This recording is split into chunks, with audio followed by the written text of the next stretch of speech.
Hi, everyone. It's Carol Williams with Williams Immigration, back for another Monday morning edition of Beyond the Soundbite, where we talk about all things U.S. immigration and what has been going on in the past week or so. So, I wanted to provide you with some updates this morning that I think you will want to know about. And you know me, I like to dive right on in.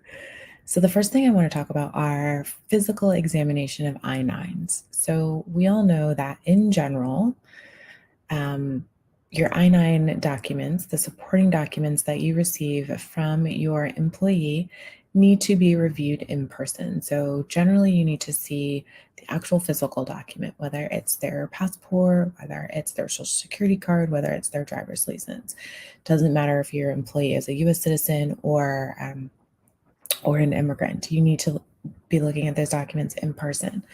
So once COVID hit in March of 2020, DHS said, okay, we understand because of social distancing and because we want to keep people safe, we will now temporarily allow employers to review the I-9 documents virtually.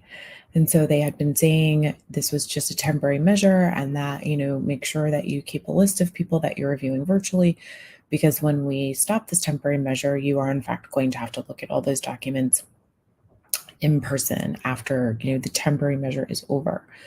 So we've been hearing rumblings that DHS is trying to move toward full-time general practice of business, reviewing documents virtually or reviewing them in person if that is certainly easier for the way that your business works. So we have taken one more step towards being able to look at documents virtually. And USCIS issued a proposed rulemaking, which means it's not final. It's just a proposal, but it is a proposal that would allow DHS to create a framework by which they can be more flexible about document review when it comes to I-9s. So it's not the full on, hey, we can just now review documents virtually forever and ever. They have put out a proposed rule that would allow them to create a framework and be more flexible in that framework, which could hopefully include remote I-9 document review. So they have certainly taken one baby step. So we are excited about that. If you have comments that you would like them to take into consideration for the final rule, all of those comments are due by October 17th, 2022 of this year. So if you have comments, they need to be submitted to the Immigration Service by October 17th of this year. So that's the first thing I want to talk about. The second thing I want to talk about this morning with y'all is the signatures. When we are signing documents that go into USCIS for any of the immigration applications, the rule pre-March 2020, so pre-pandemic, used to be that it had to be a wet ink signature. So again, March 2020, a lot of things changed because of the beginning of the pandemic and social distancing and wanting to be safe, but not wanting the immigration process to come to a complete and screeching halt. So the Immigration Service said, okay, we understand social distancing. We want people to be safe. We will accept copies of the wet ink signature for the applications. They are not quite up to the e-signature yet, but they are accepting the scanned copies of the wet signatures. Well, recently, we've talked about this, but I thought y'all should hear about it again, that USCIS has now made this a permanent policy where they will accept the copies of the wet ink signatures. But please understand, they still do not accept flat out e-signatures. So it's got to be a copy of the wet ink signature. So just keep that in mind when we are working to prepare your cases.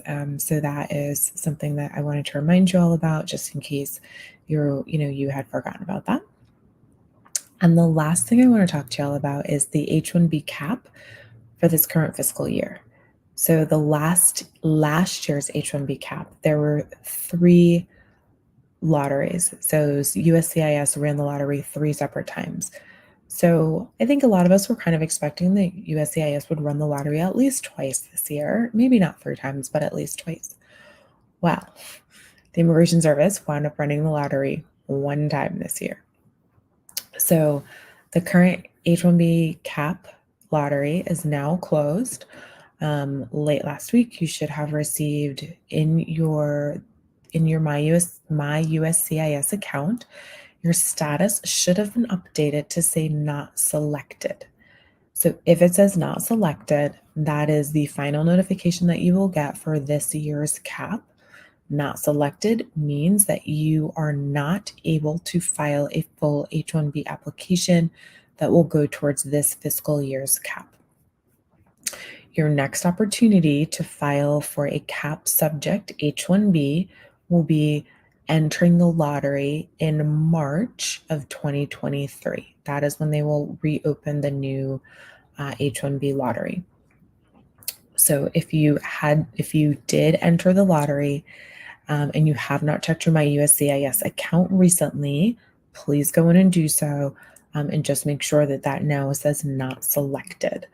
If you need assistance coming up with a plan B, if you have not discussed a plan B, if you haven't thought about a plan B, you are welcome to call our office, and we are more than happy to chat with you about that. You can give us a call at 954-903-1337.